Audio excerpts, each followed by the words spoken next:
So I was waiting for motivation to actually continue doing my portfolios and maybe eating half the tub of ice cream while I was at it. And Laura, this fic is written better than My Immortal, but oh, hopefully it actually follows through with the plot. When we read My Immortal next week, you are going to want to punch everything. Just everything. Like, it's bad. It's very, very bad. But I'm gonna read the first paragraph, the first chapter of The Perfect Couple, which is a Twilight Harry Potter crossover where Bella is Harry's twin sister. Why she's living in America, not in a cupboard, no one knows. Alright, so, gonna read it. Ready for this? The answer is no. You're not ready for this. Okay. Chapter 1. Flashback. I couldn't believe what I was hearing. What are you saying, Edward? You're not making any sense whatsoever. I'm saying I don't love you anymore. Everyone already left days ago. We got bored playing with you, and we're only using you as a distraction anyway. It doesn't make much difference if we go or stay. It shouldn't matter to you anyway. 2 weeks later. I couldn't wait till the end of the week. I was going back to Mrs. Weasley. She was like a second mother to me.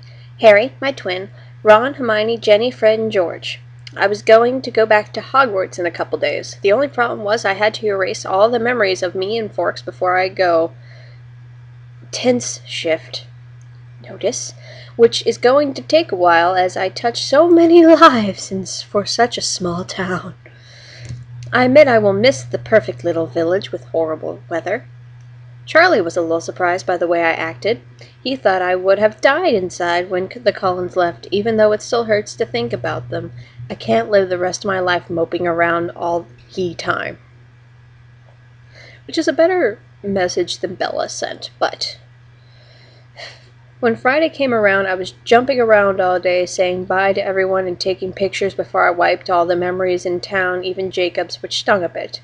When I finally got home, I made Charlie some dinner and sat down and ate it, and we talked a bit about work and school, and I put a sleeping charm on him, kissed his forehead, and wiped his memory clean of me, and went to finish packing my trunk before my portkey came to me to take me to the Burrow. I'm only 16.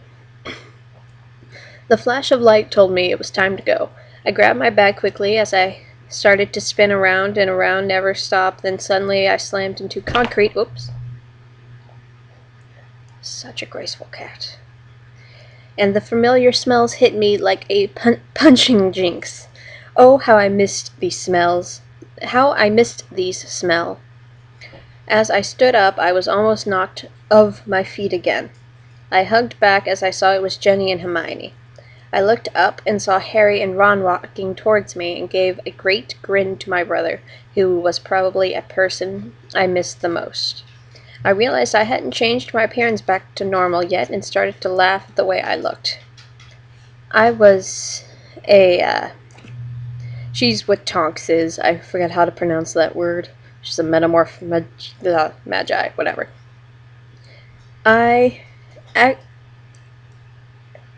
Okay, she's either trying to say actually or accurately had jet black hair and bright green eyes like Harry. I was like a girl version of Harry, basically, if you think of it. We were on the train to Hogwarts. I was staring out the window when I heard something that made my head snap around at lightning speed. What was the name you just said? I asked Harry quickly.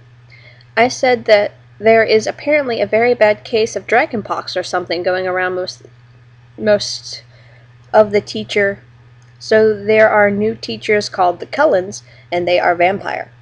Well, that's what the rumor says. Harry replied curiously. What's wrong, Bells?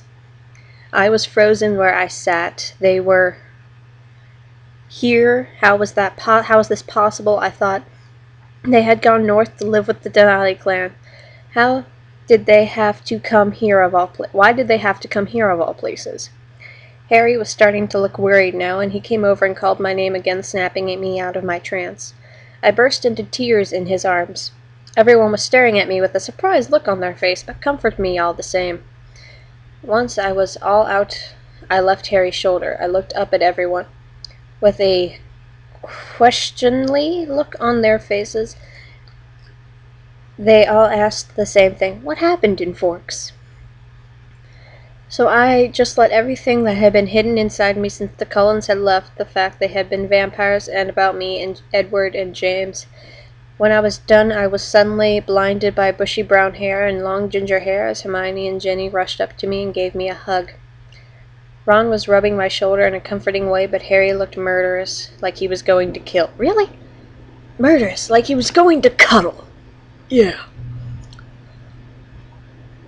I was watching him carefully when I was distracted, which I assume is distracted by something at the door with gorgeous gray-blue eyes that I wanted to Milton.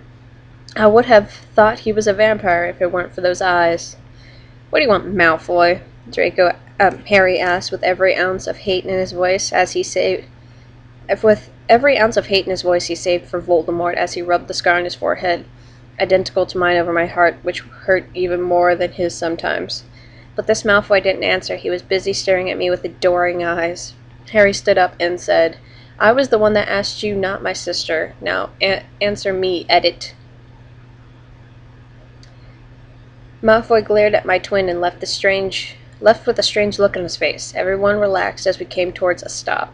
I was hoping desperately that these rumors were completely false, that the Cullens were with the Denali's and I would not have to see them again.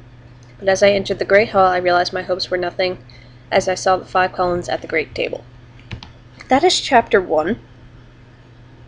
And...